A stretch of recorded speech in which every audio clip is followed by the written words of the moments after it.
and welcome to the September monthly wrap-up here at Veritas. My name's Oliver, I'm the Managing Director here, and what we're doing here is we're responding to all those terrific, amazing questions you put forward during the month about the topic that we spoke about. So what we spoke about this month was all around bottling up our emotions. So those circumstances or situations where we really squeeze it in, we don't let ourselves express what we're feeling or really think through and acknowledge what we're thinking and what that can mean for us from a mental health, physical health and overall well-being point of view.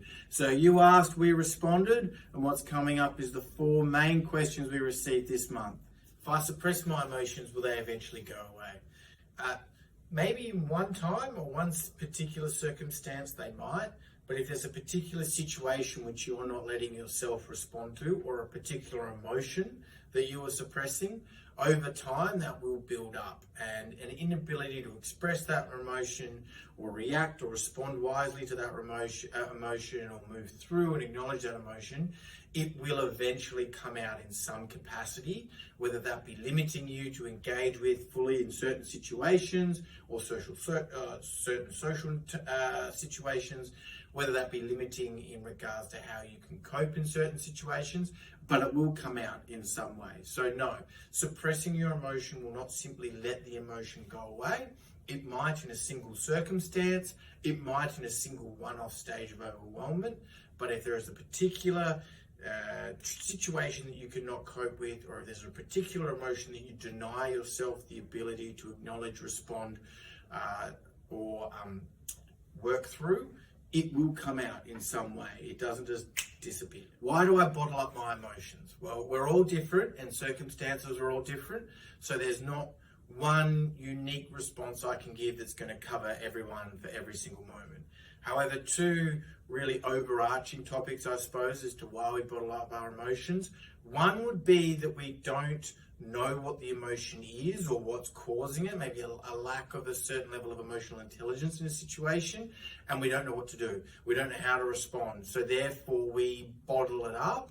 Therefore we don't give ourselves opportunity to acknowledge or explore it further. We just try and suppress it and hide it and carry on. So that can be one reason why we suppress our emotions.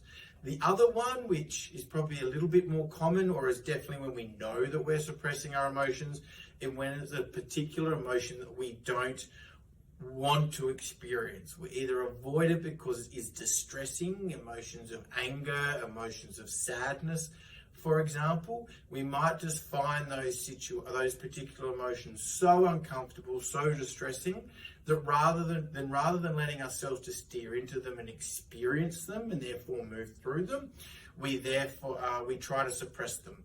And that can obviously leave a lot of things unresolved. It can obviously lead us to a challenge of not being able to get our opinion or thoughts or acknowledge to ourselves across or be kind to ourselves in certain situations, which can cause negative outcomes later on or in other certain situations. So to summarize, look, probably the main 2 reasons why we suppress our emotions is we don't understand the emotion, therefore we don't know how to respond to it. So we might have like an emotional shutdown in a way.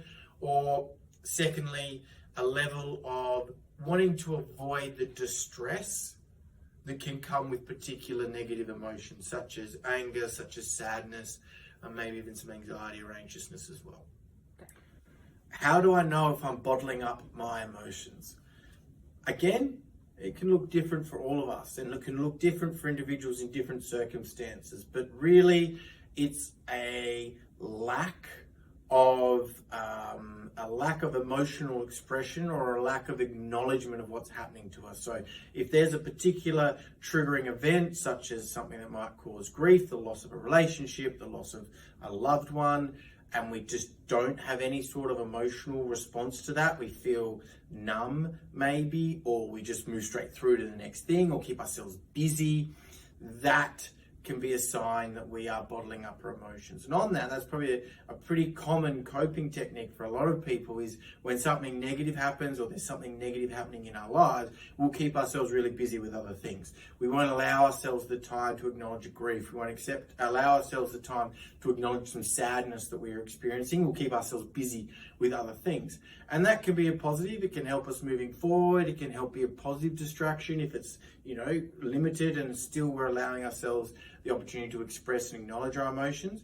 But if we're just keeping ourselves so overly busy that we don't have time for anything else or any other thoughts, that can be a clear sign that we're bottling up our emotions as well. So going back to probably my first point there is that lack of response, either a lack of any sort of acknowledgement, a lack of any sort of emotional expression can be a sign that we're bottling up that emotion. The other thing as well is when we deny ourselves the ability to feel what we're feeling. Now, I'm not saying that we act out on those feelings, but we don't allow ourselves to feel what we want to feel, or acknowledge that that's how we are in that situation. So we might be a little bit self-condemning for feeling overwhelmed in this situation when we're really busy at work, or self-condemning that we've let this situation affect us so much and make us so emotional. That can also be an indication of emotional or bottling up our emotions, because we're not allowing ourselves to feel what we need to feel. But again, reiterating, there's a difference between feeling a particular emotion, such as anger, and responding to an emotion. So that might be becoming angry. So yes, we all feel these emotions. Yes, we need to acknowledge them. Yes, we may need to express them in some way, but we should still be trying to retain a positive expression of those emotions. Anger is normal.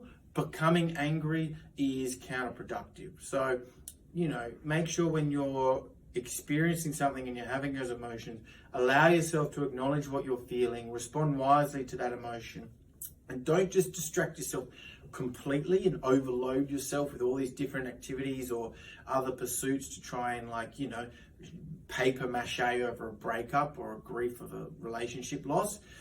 Make sure you allow yourself time to balance between acknowledging and expressing that emotion and positive distraction. I stop bottling up my emotions. Like I've said the whole way through, there's lots of different strategies, lots of different ways that this could work for different people. It's really depending on how you can create, I suppose, a safe space for yourself to express or to feel what you need to feel. So is that time away from others, some quiet time with yourself to be reflective with your thoughts? How have I been today? What has occurred for me? What has been positive? What has been negative? How do I want to spend the rest of my day? So some quiet time away from triggers, or some quiet time away from others where we feel like we might have to be on or putting forward this certain persona. What I'd also suggest is, if taking time to think, it doesn't allow you the correct opportunity to work out what your emotions are or respond to those emotions, maybe some journaling can be really good as well. Some quiet time where you're writing down your thoughts, writing down your responses to certain situations that might have happened to yourself during that day or in response to a specific trigger. Take some time to write it down. You can destroy the piece of paper afterwards, have a little burning ceremony if you want, or you could just leave it in the journal. But maybe just some time to write down and express, get that wish-wash and jumble of thoughts that can come from a highly emotive state out of your head onto a piece of paper, knowing that that piece of paper may never be seen and therefore judged by others. It's purely something for you, and that you can just process and then leave from there, whether you destroy it or lock it away in a journal. And then finally as well, the power of a conversation with a trusted other, whether that be a social network or a family person or a professional even, a space where you're able to, uncover and discuss how you're feeling, and that initial unfiltered sort of response to these emotions, so you can get that out and then work from there how you might want to behave on those particular emotions that you might be feeling. So this is probably a way of being able to create a practice space for yourself. This is what happened, this is how I initially felt, this is how I am now. A practice space in discussing that with someone else before you then go back out into the world and have to live with that emotion or respond to that emotion in front of others. So either individually with some quiet space to think. If you still can't get a hold of your thoughts, you really can't get a hold of what you're feeling, why you're feeling, and how to respond to that feeling, I'd probably suggest some journaling as well, knowing that what you're writing is a form of process, and then you can destroy it, then you can lock it away. You don't have to review it, you don't have to show others, there's no judgment with that. or create that practice space through that discussion with others. Get reflection from others on how they see you responding to this trigger or circumstance. Some empathy from others might also help you to process that emotion as well. So having a conversation with a trusted other, whether that be family, whether that be friends, or in some cases maybe a paid professional. And without this becoming a sort of a pitch for work, I suppose, it's, talking to someone that is completely removed from your circumstance or your environment, such as a paid professional, can be really powerful, really liberating, because you don't feel like you have to put on that certain persona or be aligned with what the group think is in your circumstance as well. So there is a lot of power in just having a conversation with a professional that's completely removed from the rest of your life as well. But thank you. That was this month's wrap up, where we talked all about bottling up your emotions. This month, with Halloween coming up, we are speaking about despooking mental health. So we're having a bit of fun with the topics this month. We're crossing a few different mental health topics and just talking about how we can despook, debunk, take the scariness away from certain situations as well. So we've got some interesting topics such as ghosting that we're going to talk about. We've also got some things around demystifying mental health. And I look forward to speaking to you next month when we look